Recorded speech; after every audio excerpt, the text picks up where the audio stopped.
Simon গাড়িটা ধীরে ধীরে থামালো। ইঞ্জিনের শব্দ স্থিমিত হতে না হতেই সে নিজের সিটবেল্ট খুলতে খুলতে ঠান্ডা স্বরে বলল, বাইরে বের হও। বলেই দরজা খুলে আগে নেমে গেল। নাফিসা একটু ইতস্তত করে তার ব্যাগটা কাঁধে ঠিক করলো। তারপর আস্তে আস্তে দরজা ঠেলে বাইরে বের হলো। গাড়ি থেকে নেমে প্রথমেই চোখ গেল চারপাশে। অবাক হয়ে দেখলো তারা একেবারে একটা সুন্দর ডুপ্লেক্স বাড়ির সামনে এসে দাঁড়িয়েছে। 2 তলার বারান্দায় সাদা রেলিং, ছাদের ধারে ঝুলছে সবুজ লতাপাতা। বাড়ির চারপাশে প্রচুর গাছপালা, যেন ছোট এক বাগান ঘিরে রেখেছে পুরো বাড়িটাকে। সাইমন সোজা গেটের দিকে হাঁটতে হাঁটতে বলল। নাফিসা তার ছোট্ট ছোট্ট পা ফেলে ধীরে ধীরে ওর পিছন পিছন হাঁটতে লাগলো। হাঁটার ফাঁকে ফাঁকে চারপাশে তাকাচ্ছে। গাছের পাতায় সূর্যের আলো ছায়ার খেলায় দুলছে। রঙিন ফুলের পাপড়ি হালকা বাতাসে দুলে উঠছে। কিছু কিছু ফুলের নামও সে জানে না, এই প্রথম দেখছে।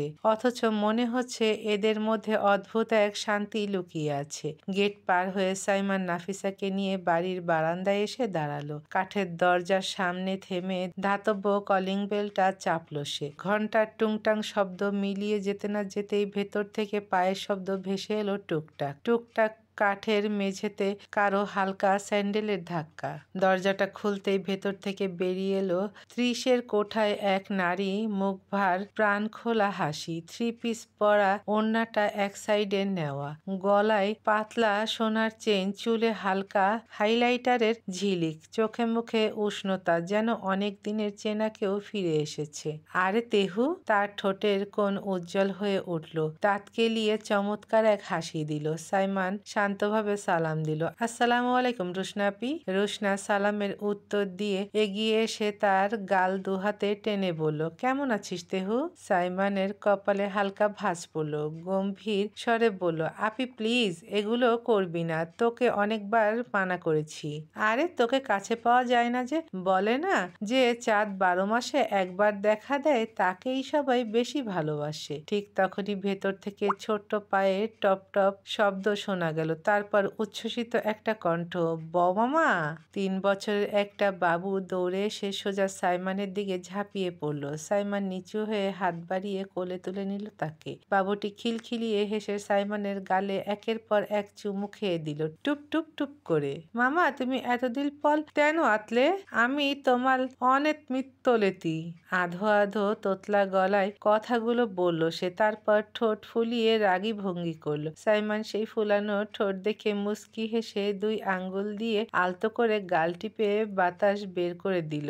আসলে মামনি, অনেক বিজি থাকি বলে আমার মিষ্টির কাছে আসা হয় না, এজন্যই তো অনেক সরি। রোশনা মুচকি হেসে বলল, এই পিচ্চির কথাই বলেছিলি তুই? নাফিসা এতক্ষণে যেন একটু চমকে উঠল। ও দৃষ্টি রোশনার দিকে আটকে গেল। অপরিচিত অথচ খুব সহজভাবে সাইমনের সাথে মিশে থাকা নারী যে বিনা সংকোচে তার গাল টানতে পারে, সে অবাক হয়ে তাকিয়ে রইল। তারপর ধীরে ধীরে বুকের কাছে নিজের ব্যাগটা চেপে ধরল। সাইমনকে বাবুটার সাথে এতটা নরমভাবে কথা বলতে দেখে তার মনে হলো, এ কি সত্যিই সেই গম্ভীর মানুষটা? সাইমন লক্ষ্য করল নাফিসা স্থির হয়ে দাঁড়িয়ে শুধু তাকিয়ে আছে ওদের দিকে। এক মুহূর্তের জন্য তার চোখে অদ্ভুত কিছু ভাসলো, কিন্তু সে কিছু বলল না, শুধু গম্ভীর সুরে বলল, ভিতরে এসো। রুশনা এবার নাফিসার দিকে এগিয়ে এলো। তার হাসিতে এক ধরনের উষ্ণতা যা বরফ গলিয়ে দিতে পারে। সে এক হাত দিয়ে নাফিসাকে আলতো করে জড়িয়ে ধরল, বলল,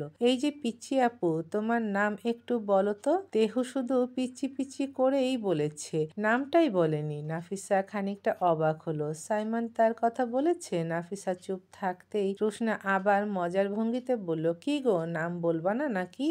নাফিসা মাথা নিচু করে আসতে বলল, নাফিসা আলম। রুশনা খুশি হয়ে গাল টিপে দিল, তোমার নাম তো তোমারই মতো সুন্দর, তাহলে আমি তোমাকে নাফু বলেই ডাকবো। নাফিসা হালকা লজ্জামাখা চোখে তাকালো, তারপর কিছু না বলে মাথা নাড়া দিয়ে হ্যাঁ জানালো। মিষ্টি এক মুহূর্ত নীরবে সাইমনের কোলে বসে তার দিকে তাকালো। তারপর হঠাৎ কৌতূহলী চোখে নাফিসার দিকে ফিরল। কপাল কুচকে তোতলা গলায় জিজ্ঞেস করলো, এটাকে? প্রশ্নটা শুনে নাফিসা একটু অবাক হয়ে গেল। উত্তর দেওয়ার আগেই রুশনা মিষ্টির পাশে এসে দাঁড়ালো। ঠোঁটে এক ঝলক হাসি এনে বলল, এটা তোমার খালামণি হয়। খালামণি শব্দটা শুনে মিষ্টির মুখে দুষ্টু হাসি ফুটে উঠল। ওর ছোট্ট জিভে শব্দটা যেন ঠিকমতো বসলো না। খুশির সুরে বলল, থালামণি? উচ্চারণের মিষ্টি ভুল শুনে নাফিসার ঠোঁটের কোণে হাসি থামল না। সে না চাইলেও ফিক করে হেসে ফেলল। ওর হাসি চোখ এড়ালো না রুশনার। দুষ্টুমি ভরা চোখে নাফিসার গাল আলতো করে টেনে নিয়ে বলল, আরে বাবা, নাফু তো দেখি হাসতেও জানে। সেই মুহূর্তে সাইমনের দৃষ্টি একবার নীরবে নাফিসার দিকে গেল। কিছু বলল না, শুধু গভীরভাবে তাকালো। রুশনা এবার মিষ্টির দিকে মুখ ঘুরিয়ে মজা করে বলল, আচ্ছা মিষ্টি, বলো তো খালামণি? মিষ্টি একদম ভেবে নিয়ে আবার আনন্দের সুরে বলল, থালামণি। রুশনা হেসে মাথা নেড়ে বলল, যাক, থালামণি হলো তোমার। সাইমন এবার মিষ্টিকে কোলে নিয়ে সোজা ড্রয়িং রুমের দিকে এগোলো। সামনে রাখা বড় নরম সোফার ওপর মিষ্টিকে বসিয়ে দিল, যাতে ওর ছোট্ট পা ঝুলে থাকে আর দুলাতে দুলাতে খেলতে পারে। এদিকে রুশনা স্নেহ ভরে নাফিসার দিকে তাকালো, হাত বাড়িয়ে তার হাত ধরলো এবং আলতো করে ভেতরের দিকে নিয়ে এলো। চলতে চলতে বলল, আমি হলাম সাইমনের কাজিন, সাইমনের বড় মামার মেয়ে। আর একটা কথা জানো, আমি কিন্তু আমার সব কাজিনদের মধ্যে সবচেয়ে বড়। নাফিসা নীরবে তার কথা শুনছিল, মাঝে মাঝে ছোট্ট করে মাথা নাড়ছিল, কিন্তু কিছু বলছিল না। সোফার অন্য কোণে নাফিসাকে বসিয়ে রুশনা পাশেই বসলো। তারপর ভেতরের দিকে মুখ ফিরিয়ে জোরে ডাক দিল, খালা, এদের একটু নাস্তা দিয়ে যাও তো। কিছুক্ষণের মধ্যে রান্নাঘরের দিক থেকে এক মধ্যবয়সী মহিলা ট্রে হাতে এসে হাজির হলেন। ট্রেতে সাজানো ধোয়া ওঠা নাস্তা, সাথে কয়েকটা ছোট্ট বাটি আর গ্লাস। মহিলা এসে টেবিলের ওপর নাস্তা সাজিয়ে রেখে নরম স্বরে বললেন, এই নেন মা, গরম গরম। তখনই সাইমন হাত বাড়িয়ে একটি বাটি তুলে নিল। বাটিটা হালিমে ঠাসা। রুশনা বলল, নে তোর পছন্দের হালিম। নাফিসা ধীরে ধীরে চোখ তুলে ওদের দিকে তাকালো। সাইমনের দিকে চোখ পড়তেই মনে মনে একরকম বিস্ময় ভর করলো তার ভেতরে। এই গম্ভীর চুপচাপ মানুষটার আবার এমন চটপটে টাইপের খাবার পছন্দ। হালিম? সত্যি কি ওর মতো মানুষের রুচি এমন হতে পারে? এদিকে সাইমন সোফায় বসে মিষ্টিকে তার পায়ের এক পাশে বসিয়ে রেখেছে, যেন ছোট্ট পায়ের জায়গা হয়ে আরাম করে বসার। তখনই বাইরে থেকে দারোয়ান এসে টেবিলের পাশে একটা বড় বক্স নামিয়ে রেখে চলে গেল। রুশনার কণ্ঠে নরম গর্বের সুর, এই যে সাইমনই ওটার জন্য এতক্ষণ দেরি করছিল। বক্স খুলতেই বোঝা গেল ভিতরে নানা রকমের খেলনা সাজানো, গাড়ি, পুতুল, পাজল, সবই নতুন চকচকে। আসলে সাইমনই কিনে এনেছে মিষ্টির জন্য। মিষ্টি তাড়াতাড়ি এক খেলনা হাতে নিয়ে ওর কোলে বসে খেলতে লাগলো, যেন চারপাশে সবকিছু ভুলে গেছে। সাইমন গম্ভীর মুখে নিজের সামনে রাখা বাটিটা হাতে তুলে নিল। নীরবে চামচ দিয়ে হালিম নেড়ে দেখছিল। ওর মুখের গাম্ভীর্য রুশনার নজরে পড়তে দেরি হলো না। রুশনা হালকা বিরক্তি নিয়ে কপাল কুঁচকালো, তারপর মজা রাগ মেশানো গলায় বলল, ভাই, একটু হাসবি না? তোর জন্য কত কষ্ট করে বানালাম। আমার হাতে তুই একটা খাবার পছন্দ করিস বলেই জানি। ভাবছিলাম অন্তত আজকে প্রশংসা করবি, কিন্তু না, কোনোদিনও করিস না। অন্তত একটু হাসতে তো পারিস। রুশনা একটু হালকা গলায় কথার মোড় ঘুরিয়ে বলল, যাই হোক, বাড়ির সবাই কেমন আছে? সাইমন চুপচাপ এক চামচ হালিম তুলে মুখে দিল, তারপর ধীরে বলে উঠল, আলহামদুলিল্লাহ, ভালো আছে সবাই। রুশনা দীর্ঘশ্বাস ফেলল, ভঙ্গিটা যেন হতাশার।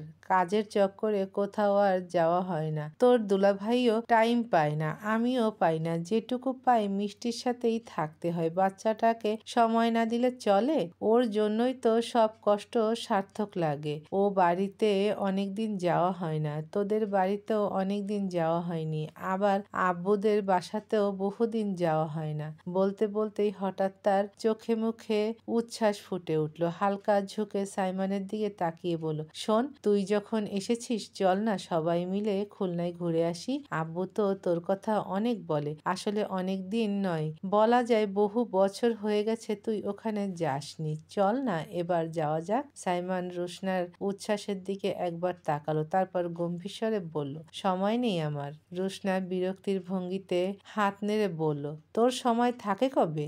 আমরা সবাই ব্যস্ত থাকি, তাও সময় করে নিতে হয় কাছের মানুষদের সাথে কাটানোর জন্য। সর, তোর দ্বারা কিচ্ছু হবে না। তোর থেকে সাইফানের সাথে যোগাযোগ করলে কাজ হবে। কোথায় থাকে রে? অনেকদিন আসেনি। সাইমন মুখের ভাবনা বদলিয়ে ঠান্ডা গলায় উত্তর দিল, জানি না। রুশনা হালকা বিরক্তিতে চোখ পাকিয়ে বলল, তোর কাছে জিজ্ঞেস করাটাই আমার ভুল। আমি নিজেই ফোন দেব ওকে। ওই বেয়াদবটাকে খুঁজে পাওয়া যায় না। হাতের কাছে পেলে একেবারে পিটিয়ে সোজা করে দেব।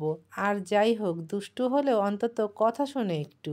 রুশনা খানিকক্ষণ চুপ করে সাইমনের দিকে তাকিয়ে রইল, তারপর মাথা নাড়িয়ে বলল, আর তুই দিন দিন কেমন জানি একসেরে হয়ে যাচ্ছিস, যেন নিজের চারপাশে এক দেয়াল তুলে ফেলেছিস। এক মুহূর্ত থেমে আবার দৃঢ় সুরে বলল, যাই হোক, এবার কিন্তু একটা কিছু প্ল্যান করবই, আর তোকে সাথে করে টেনে নিয়েই যাব। না করার কোনো সুযোগ পাবি না। সাইমনের মুখে কোনো প্রতিক্রিয়া ফুটল না। সে নিজের মতো করে খাচ্ছে, মাঝে মধ্যে পাশের মিষ্টির দিকে তাকিয়ে দুই একটা কথা বলছে, আবার খাবারে মন দিচ্ছে। রুশনার চোখ এবার ঘুরে গেল নাফিসার দিকে। দেখলো মেয়েটা চুপচাপ বসে আছে, তাদের কথাবার্তা মন দিয়ে শুনছে, কিন্তু একদমই খাচ্ছে না। মুখটা এমন হাঁ করে আছে যেন গল্পের একদম গভীরে ডুবে গেছে। এই নাফু, ডাক দিল রুশনা, ঠোঁটে হালকা মজা মেশানো হাসি। খাচ্ছ না কেন? চুপচাপ বসে আছো কেন? বলতে বলতেই ভুলে গেল যে ওর হাতে খাবার তুলে দেওয়া হয়নি, তাই নিজেই তাড়াতাড়ি টেবিল থেকে একটা হালিম ভরা বাটি তুলে নাফিসার সামনে এগিয়ে দিল। নাফিসা নীরবে বাটিটা হাতে নিল, তারপর ধীরে ধীরে চামচ দিয়ে হালিম তুলে মুখে দিতে লাগলো। প্রথমে দ্বিধা নিয়ে, তারপর খুব আস্তে আস্তে, যেন প্রতিটা কণাই ভেবেচিন্তে খাচ্ছে। রুশনা এবার নিজের জন্যও একটা হালিমের বাটি তুলে নিল। হাসি মুখে খেতে খেতে দু চোখে কেমন একটা তৃপ্তি নিয়ে চারপাশে তাকালো। নাস্তা শেষ হলে রুশনা হাতের আঙ্গুল দিয়ে ঠোঁট মুছে হাসি মুখে নাফিসার দিকে তাকালো। চলো, তোমাকে একটু বাড়ি ঘুরে দেখাই। নাফিসা চুপচাপ মাথা তুলল, তার চোখ স্বাভাবিকভাবেই সাইমনের দিকে চলে গেল। সাইমন তখন মিষ্টির হাতে খেলনা তুলে দিতে ব্যস্ত, কিছু যেন বুঝেও না বোঝার ভান করছে। রুশনা সেটা খেয়াল করতেই দুষ্টু ভঙ্গিতে হেসে বলল, ওর দিকে তাকানোর দরকার নেই নাফু, চলো আমার সাথে। মুস্কি হাসতে হাসতে পাশের টেবিল থেকে এক গ্লাস লাল চা তুলে নিল রুশনা। এই নে, হাঁটতে হাঁটতে খাস, গরমে শরীর ঠান্ডা হবে। নাফিসা কিছু বলল না, শুধু হালকা ইতস্তত নিয়ে গ্লাসটা হাতে নিল এবং ধীরে ধীরে রুশনার সাথে বেরিয়ে এলো। বারান্দা পেরিয়ে করিডোর দিয়ে হাঁটতে হাঁটতে রুশনা কথা শুরু করলো, জানো নাফু, তেহু তোমাকে নিয়ে আজকে এখানে এসেছে একটা বিশেষ কারণে। নাফিসা হকচকিয়ে তাকালো, কারণে? রুশনার কণ্ঠ হঠাৎ কোমল হয়ে গেল। হ্যাঁ, ও আমাকে বলেছে তুমি মাঝে মাঝে রাতে খুব অদ্ভুতভাবে ঘুম ভেঙে যাও, প্যানিক হয়ে যাও, আর স্বপ্নে যেন একই ঘটনা বারবার ফিরে আসে। নাফিসার হাতের আঙ্গুলগুলো গ্লাসের গায়ে কেঁপে উঠল। সে কিছু বলতে চাইলো, কিন্তু শব্দ বের হলো না। রুশনা আলতো করে ওর হাত ধরল। তুমি কিছু বলতে না চাইলে বলবে না, কিন্তু আমি বুঝতে পারছি ছোটবেলায় কেউ তোমার প্রতি খারাপ ব্যবহার করেছিল, তাই না? তুমি এখনো সেটা ভুলতে পারোনি, এমনকি স্বপ্নেও সেটা ফিরে আসে। নাফিসার বুকের ভেতরটা হঠাৎ ভারী হয়ে গেল, ঠোঁট কাঁপতে লাগলো।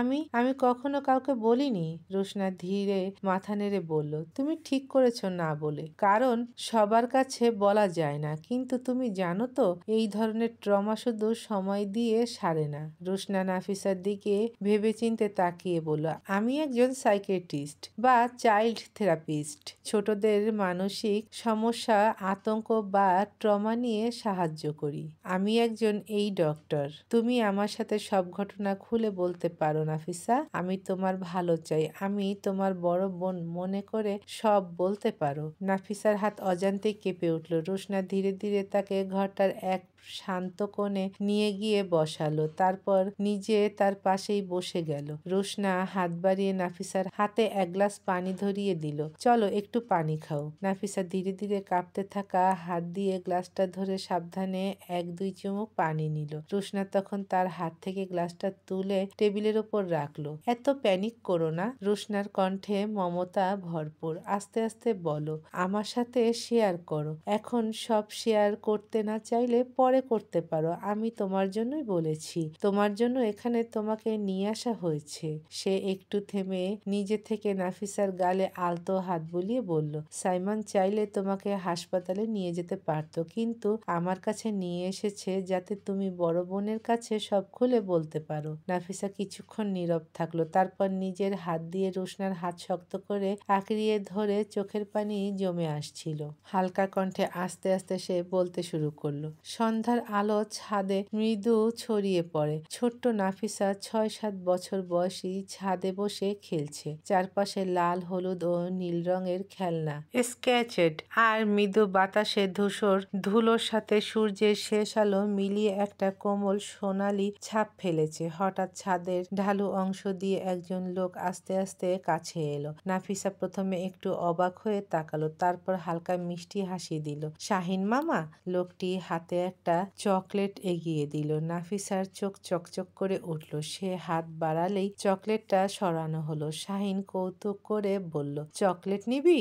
নাফিসা মুস্কি হেসে বলল, হ্যাঁ। আচ্ছা, তবে আমার কোলে এসো। নাফিসা উত্তেজনায় হাত বাড়িয়ে কোলে ওঠার চেষ্টা করলো। শাহিন তাকে ধীরে ধরে কোলে তুলল আর চকলেটটা হাতে তুলে দিল। নাফিসা প্রথমে খুশি হয়ে খেলতে লাগলো, কিছু মনে হয়নি। তবে সময় গড়িয়ে একসময় নাফিসা হঠাৎ একটা অস্বস্তি বোধ করলো। সে বুঝতে পারল নিজের শরীরের ওপর কিছুটা ভয় বা অস্বস্তি আছে। সে সরাসরি নিচে নামলো, মাথা নিচু করে বলল, মামা আমি আর কোলে থাকতে চাই না। বলতে বলতে বমি করে দেয়, বাচ্চাটা সহ্য করতে পারে না। শাহিন নাক মুখ কুঁচকিয়ে নাফিসাকে কোল থেকে নামিয়ে দিয়ে বলল, কি করলি তুই? ছোট নাফিসা চোখ তুলে তাকিয়ে নিজের ক্লান্ত শরীর নিয়ে ওখানে বসে পড়ল। এখনো মাঝে মাঝে পুরনো ভীতিস্মৃতি মনে পড়ে। হঠাৎ তার দম বন্ধ লাগলো, হৃদস্পন্দন বেড়ে গেল। সে কেঁপে কেঁপে দাঁড়িয়ে, রেগুলার প্যানিক অ্যাটাক শুরু হয়ে গেল।